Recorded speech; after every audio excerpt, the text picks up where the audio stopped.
Alors qu'est-ce qu'un leader serviteur ?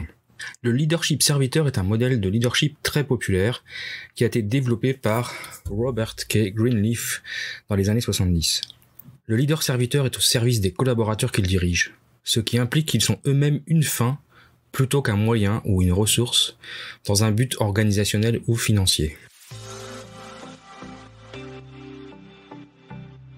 Bienvenue dans le podcast des leaders holistiques. Je suis Christophe, créateur du site leleanmanufacturing.com et de la formation Culture Lean, votre expert en leadership, excellence opérationnelle et lean management depuis plus de 25 ans. Ce podcast est pour vous si vous êtes attiré par le leadership, le développement personnel et la spiritualité. Si vous avez besoin de mieux équilibrer votre vie privée et votre vie professionnelle. Si vous avez d'importantes responsabilités professionnelles et que parfois cela affecte votre vie privée ou inversement. Si vous voulez devenir un leader serviteur, bienveillant, humaniste, éthique et intuitif, si vous voulez développer un leadership avec une approche globale, intégrale, holistique, basée sur votre corps, votre cœur et votre esprit pour le bien de vos proches et de la communauté, alors vous êtes au bon endroit. Que vous soyez un homme ou une femme, directeur, manager, leader, expérimenté ou pas, coach accompagnant des dirigeants, je vous remercie de passer ces quelques minutes avec moi aujourd'hui. Allez, on y va, c'est parti! Le leadership au service des équipes est une philosophie altruiste qui soutient d'abord les personnes qui choisissent de servir. Ensuite, les leaders serviteurs dirigent de sorte à étendre le service aux individus et aux institutions. Un leader serviteur encourage la collaboration, la confiance, la vision, l'écoute, l'utilisation éthique du pouvoir et la responsabilisation.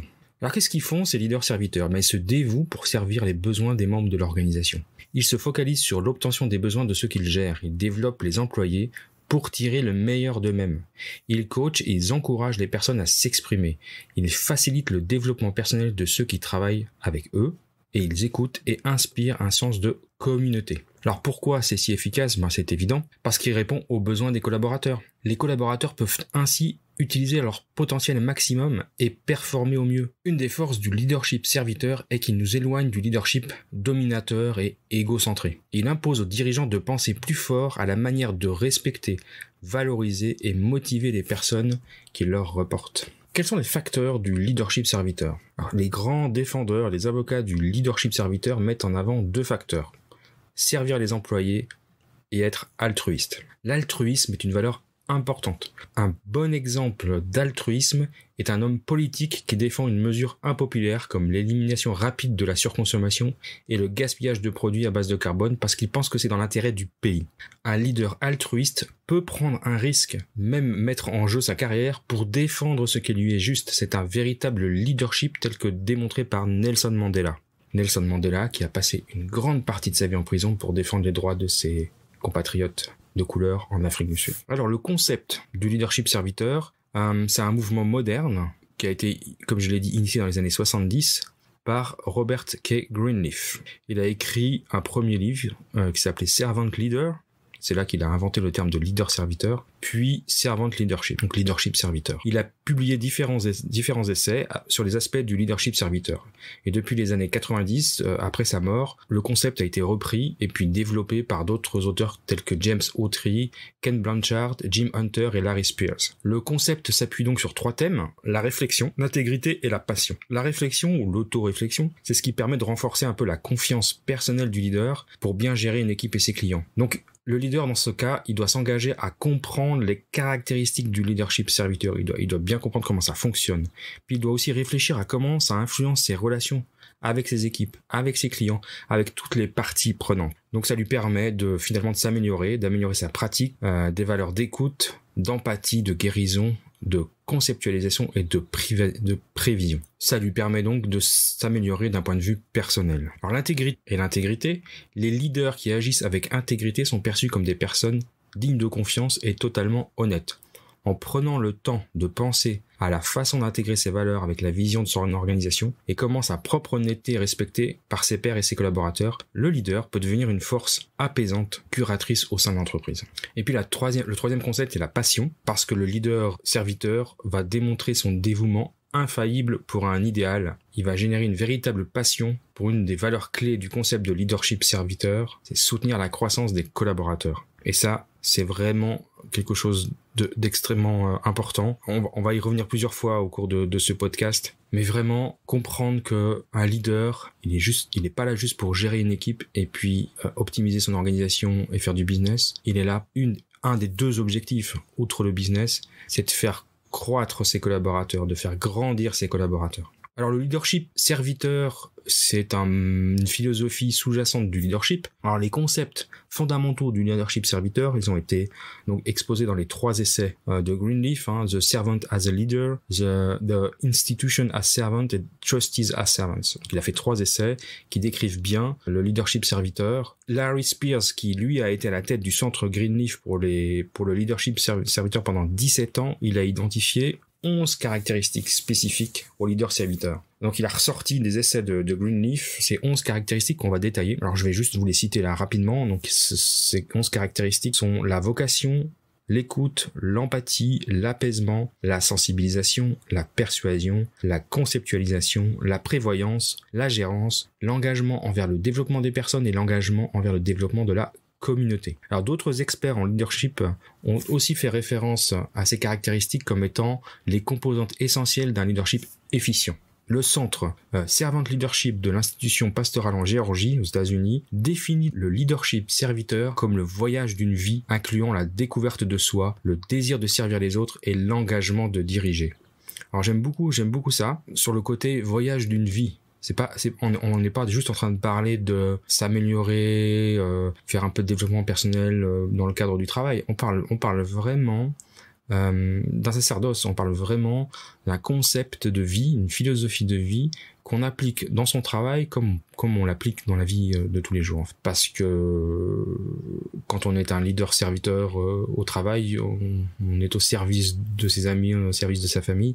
Et c'est pas, on verra après justement, connotation un peu négative du côté être au service d'eux. C'est pas une question de faiblesse ou de dire oui à tout. Hein. Les leaders serviteurs, ils s'efforcent continuellement d'être dignes de confiance. Conscients de leurs qualités, ils sont humbles, attentionnés, visionnaires, responsabilisants, relationnels, compétents.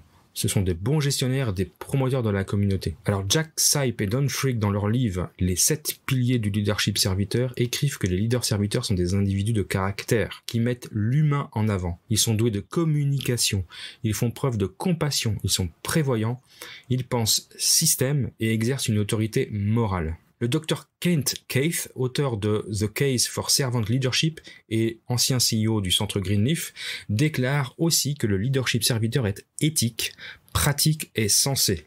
Et il identifie 7 pratiques clés du leader serviteur. La première, c'est une bonne connaissance de soi. La deuxième, c'est une bonne écoute, une certaine écoute.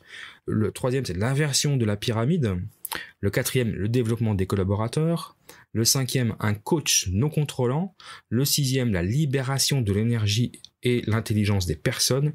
Et le septième, c'est la prévoyance. Alors donc, on va revenir sur ces 11 caractéristiques. Je rappelle, vocation, écoute, empathie, apaisement, conscience, persuasion, conceptualisation, prévoyance, gérance, engagement à faire grandir les autres et bâtir une communauté. On va détailler un petit peu quelles sont ces 11 caractéristiques et qu'est-ce que ça veut dire. Alors la première, c'est la vocation. Donc les leaders serviteurs ont un désir naturel de servir les autres. C'est pas quelque chose qu'on doit forcer. Si on n'a pas envie de servir les autres, faut pas faire ce métier, je pense.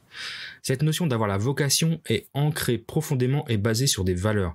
Ils ont un désir de faire une différence et recherchent toutes les opportunités d'avoir un impact sur la vie des autres sans jamais en tirer leur propre profit. On n'est pas un leader pour retirer un quelconque profit de sa situation. Je fais référence au leader toxique dans un précédent podcast si jamais vous voulez en savoir plus là-dessus. Un tel leader est prêt à sacrifier son propre intérêt pour le bien des autres. Ce sont des caractéristiques qui sont innées. L'écoute. Les leaders serviteurs ont une excellente capacité d'écoute. Ils sont réceptifs, ils sont véritablement intéressés par le point de vue et la perspective des autres.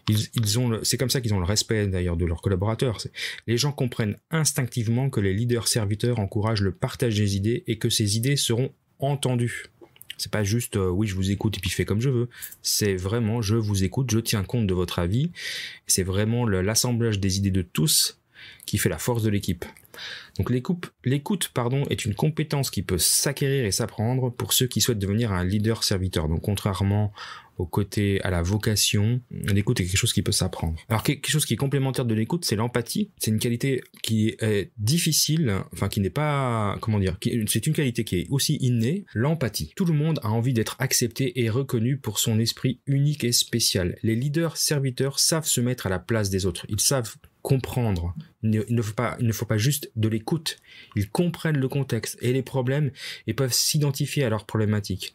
Les leaders empathiques peuvent ainsi gagner la confiance des autres grâce à la compréhension de la situation vécue. Il faut juste maîtriser cette empathie parce que le défaut de l'empathie, c'est que on peut, en étant trop compréhensif, peut ne pas prendre des décisions. On va prendre des décisions basées sur les émotions, sur les sentiments, pas forcément pour le bien de tous. Apaisement. Les leaders serviteurs savent quand ils ont l'opportunité d'aider à s'épanouir les personnes qu'ils sont amenés à rencontrer. Les leaders sont des personnes sur lesquelles on sait qu'on peut compter lors de situations traumatisantes. Ils ont développé une sensibilité remarquable pour la santé émotionnelle et spirituelle de l'autre. Ils sont disponibles et facilitent le processus d'apaisement. Et les autres le savent bien. On n'hésite pas à les approcher en cas de besoin. Là aussi, avec un certain dosage, parce qu'on peut vite se noyer on n'est pas psychologue, on n'est pas psychothérapeute, mais il est important de laisser entendre aux collaborateurs qu'on est toujours là pour eux. Dans ma pratique personnelle, mon bureau est toujours ouvert, sauf si je suis en conférence téléphonique ou si je suis en séance, en réunion ou en entretien, où là la porte est fermée. Le reste de la journée, la porte est ouverte. Les collaborateurs le savent, ils peuvent venir me déranger à n'importe quel moment. Ils sont prioritaires sur tout le reste. Donc ça, c'est vraiment important. La conscience. Les leaders serviteurs sont conscients de la réalité du terrain et attentifs à ce qui se passe autour d'eux. Ils sont toujours à la recherche d'éléments, d'indices dans leur environnement pour se faire une opinion et prendre des décisions. Ils savent ce qui se passe réellement et ils sont rarement trompés par les apparences. La conscience aide à comprendre les problèmes liés à l'éthique, le pouvoir et les valeurs. Ensuite, la persuasion. Les leaders cherchent à convaincre les autres plutôt que de s'appuyer sur leur autorité formelle. C'est pas tu dois faire ce que je te dis parce que je t'ai dit qu'il faut faire comme ça. On est plus du tout dans ce mode de fonctionnement. Ils sont naturellement très persuasifs et proposent toujours des arguments convaincants quand ils font une demande. Ils ne forcent jamais quelqu'un à faire quelque chose. On amène les gens vers le changement, dans une gestion de projet ou dans une gestion de changement où on implique les autres. Le leader serviteur cherche à convaincre les personnes plutôt que de les contraindre à se conformer et à exécuter de manière autoritaire. Ensuite vient la conceptualisation. Donc c'est ce qui permet de cultiver la capacité à conceptualiser le monde qui les entoure, les événements et les possibilités. Donc le leader serviteur a un esprit très conceptuel. Il encourage les personnes à imaginer un état idéal, ou en tout cas un meilleur état, et évite de s'enliser dans les détails du jour. Il crée un environnement qui encourage à penser grand et valorise le processus créatif. Donc l'idée, c'est de penser au-delà de la réalité du moment en tenant un journal, par exemple, en trouvant un mentor ou un guide ou en quête de vision. Encore une fois, c'est un conseil qui s'applique tout à fait à la vie professionnelle comme à la vie privée. Une autre qualité que l'on développe quand on est un leader serviteur, c'est la prévoyance. Donc on a une capacité incroyable d'anticiper les événements futurs. On a de l'intuition. Alors, on n'est pas des médiums, on n'a pas toujours raison, mais le leader serviteur, il est fort pour interpréter les tendances et prévoir ce que le futur va apporter. En général, il anticipe les conséquences d'une décision avec beaucoup de précision.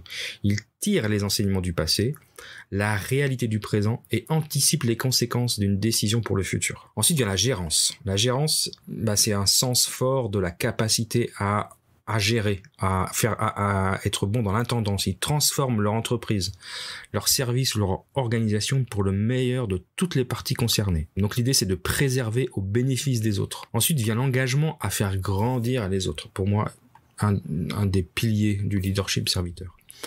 Donc le leader serviteur est fortement engagé dans la croissance des personnes. Il pense que toute personne a quelque chose à offrir au-delà de sa contribution concrète. Il travaille dur pour aider les gens de différentes manières, spirituellement, professionnellement, personnellement.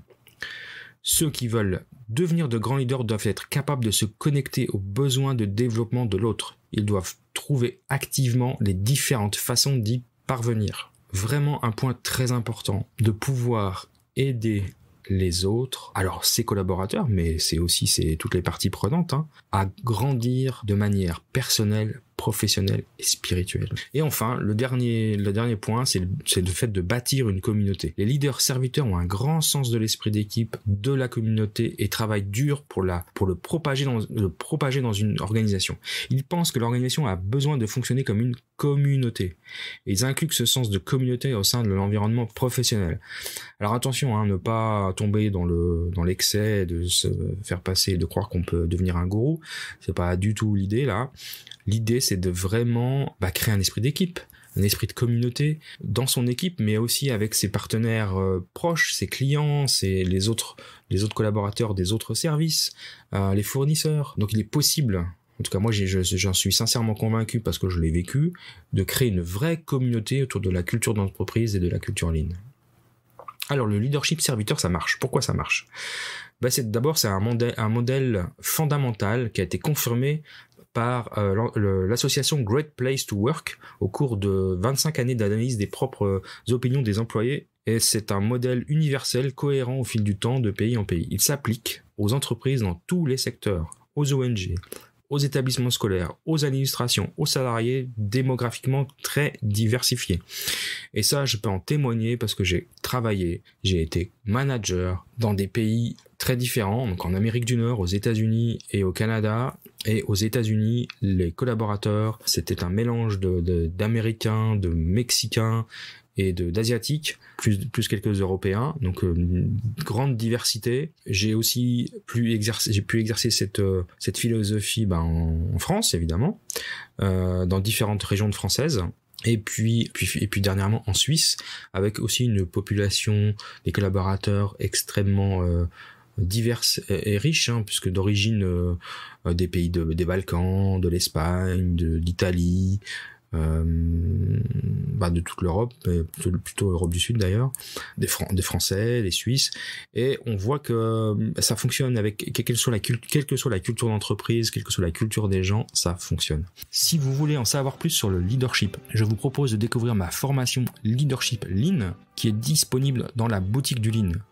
Alors pour cela, je vous propose de vous rendre sur le lien suivant, bit.ly/leadership lean, bit.ly/leadership lean, tout en attaché. Voilà, je vous propose d'aller voir ça, et puis je vous retrouve bientôt dans un autre épisode. Je vous remercie d'avoir passé ces quelques minutes avec moi, et je vous retrouve la semaine prochaine, et en attendant, je vous souhaite une belle journée.